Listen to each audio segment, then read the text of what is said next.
Gils Arena. Gils Arena is coming back after being with Underdog. They're no longer there because Gils Arena was taken over by a rogue exec. And we're talking about another person again. Gilbert Arenas talked about how this rogue exec didn't like him. He was trying to play hardball with him, trying to, weasel him out of his own show. This was the most popular basketball show in the space. And then they go from doing 4 days a week, I believe, to 2 days a week. Like you downgrade the most popular show, and then you created a football show, and then you had Skip Bayless there because you wanted to fire Rashad McCants and replace him with Skip Bayless because they didn't like Rashad McCants because they believed that he's a fraud. But because he was somebody who can be able to be easily manipulated, they found their mole.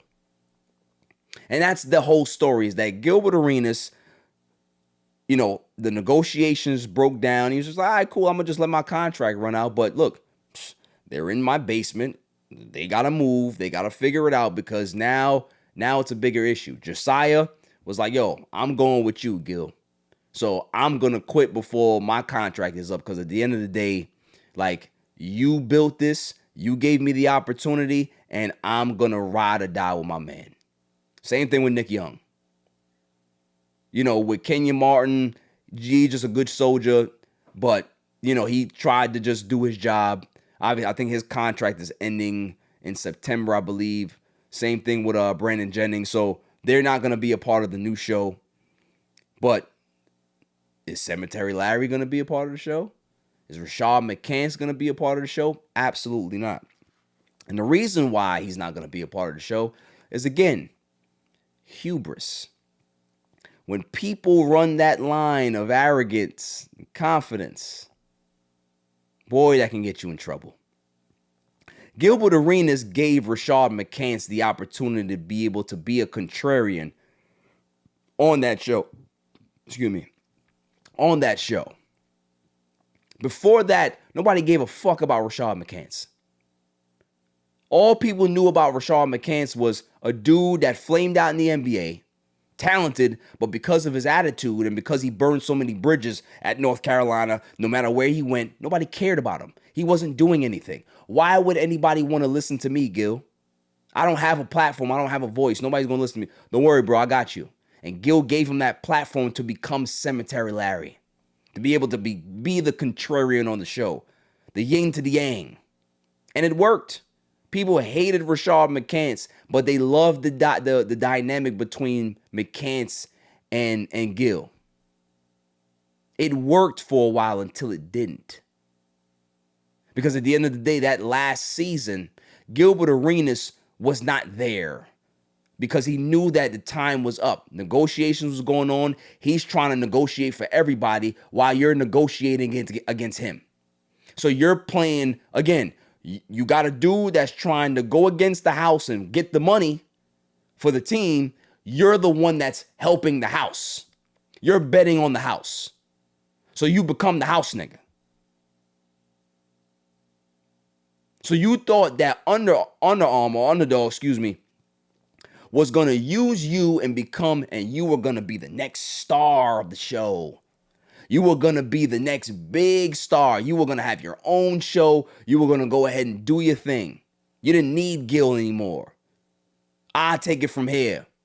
So you go ahead and you frown at the dude that gave you an opportunity when you should have been like, yo, I ain't gonna lie. Like, thank you for giving me or, suggesting or, giving me an opportunity to be able to have my own show. Maybe I will take it, but yo, I ain't gonna lie to you. Like, whatever Gil says, however the negotiations are going, I'm riding with Gil.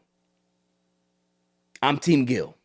Because at the end of the day, had you realized where your bread was buttered on, what side it was, you would have realized that Gilbert Arenas was making moves. Watching the game all these years to see, how do you do that? How do you put on a show? How do you do production? Oh, that's how you do it. Oh, that's how you do it. Okay, cool. You got these people doing this. Cool.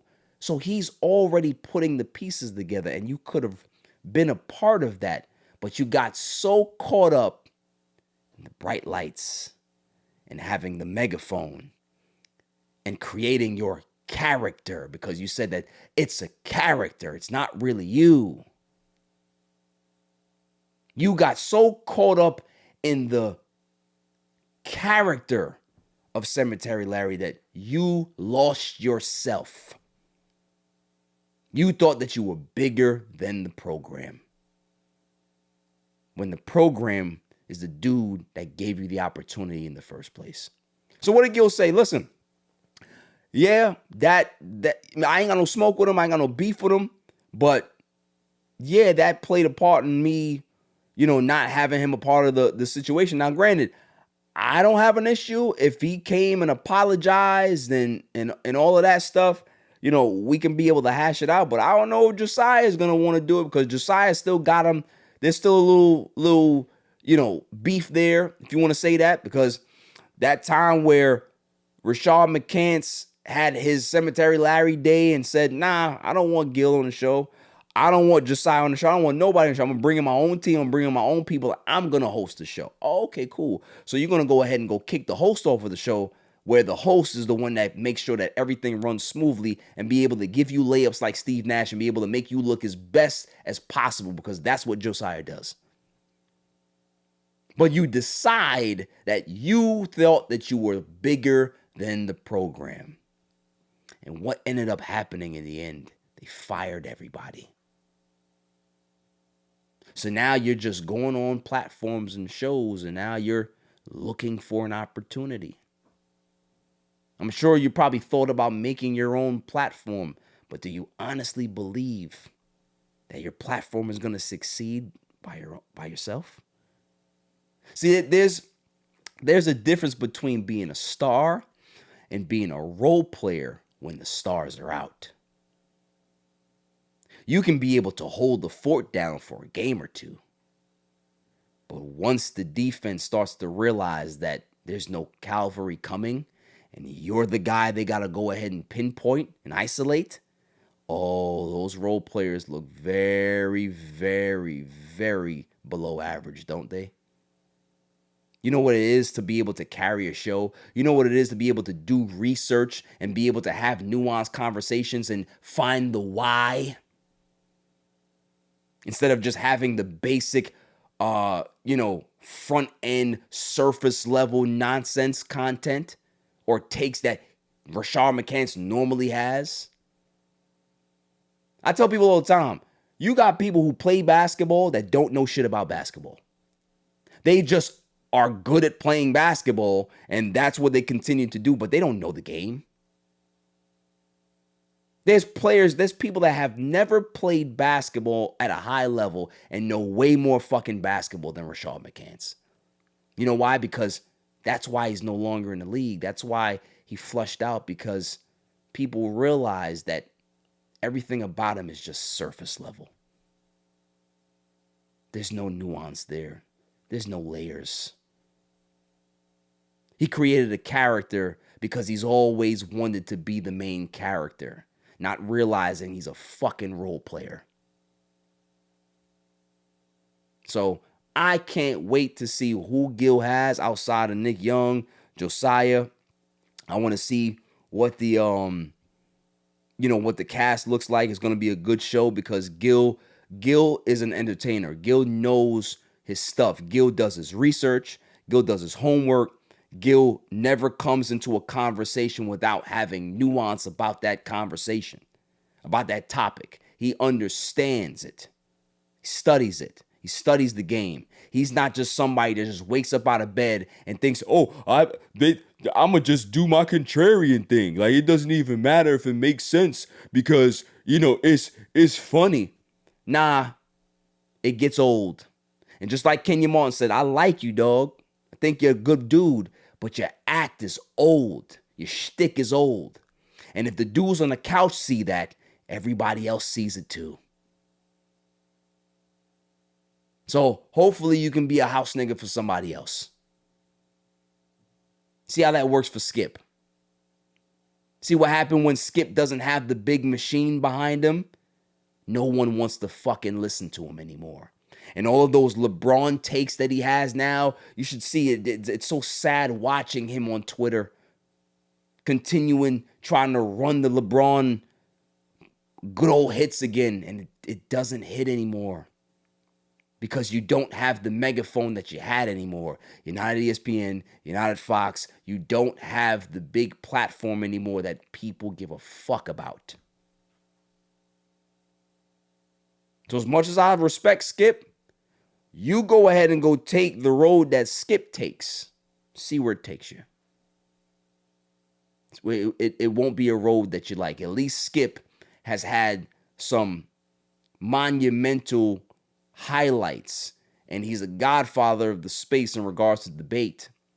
And he was a great writer and all of this other stuff. He's done tremendous things in his career, and he's in his 70s now. If he stops tomorrow, he's good. He's had a lifetime of success. What have you had? And I'm talking about post-career. I'm not gonna knock your NBA career. Sometimes it's not everybody gets the 15 years. You played out your rookie contract and that was it. It's cool. But do you want to be labeled as just somebody who just does things for clicks and views? Or do you actually want to be able to become somebody who has a knowledge of the game and can be able to break it down and be able to break it down for people who don't understand it, while still being able to have your strong opinions? See, I have strong opinions on this show, but I also bring stuff that people can be able to understand without necessarily always becoming the contrarian. Well, I feel this, and I'm going to do this, and that's that. They can be able to hear that in their local barbershop. They don't need to spend time watching you on their fucking phones or their computer screens or their TVs, having no information or no knowledge about the fucking game that you played. So I'm curious to see what happens to you. I know Gil and Nick and Josiah, whoever else is going to be on that show, they're going to rock it. I'm curious to see what the next angle is for him. See if he tucks tail and runs and goes beg Gil for a job. Or beg somebody else for a job. Shouts out to the Baja. Those are my guys too. And looks like they won that fight.